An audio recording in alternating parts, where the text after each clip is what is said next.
तुम फिर से सब्जी खरीदना भूल गए? घर में कुछ भी नहीं है। अरे यार, सब्जी याद रखने का काम तुम्हारा है, मैं तो बस फल खरीदने गया। फल? वो सब्जी के बिना कैसे खाना बना लेंगे? या फिर तुम्हें लगता है रोटी और फल से ही खाना बन जाएगा? मैं सोच रहा था तुम्हें सलाद बना दूं, वो भी बिना सब्जी की। सलाद बिना सब्जी का? क्या तुम चांद पर?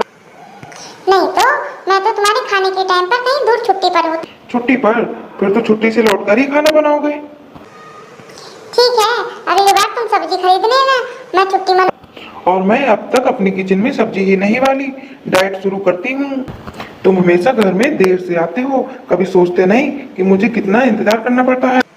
काम ज्यादा है इसलिए देर हो जाती है, मैं तुम्हें परेशान करना नहीं चाहता।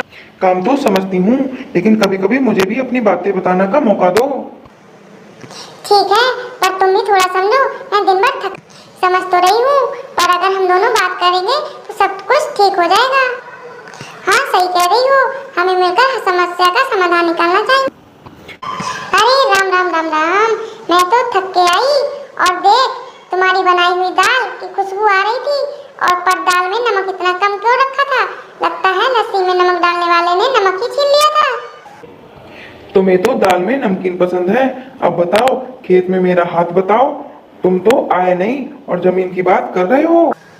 मैं पूरे दिन खेत में पसीना बहा रहा था, पर तुम तो आराम से खाट पर बैठकर छप्पी मार रही थी।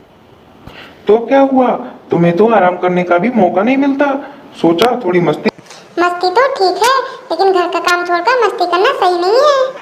तुम्हारे खेत का काम भी तो बीच में छोड़कर आए हो।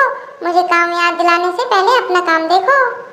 मैं खेत में पसीना बहा रहा था, तुम चूल्हा तो देखो तो सही, सब कुछ जलता जा रहा है। मैं तो अपने हाथ में सब संभाल रही हूँ, पर तुम्हारे बिना घर चलाना मुश्किल।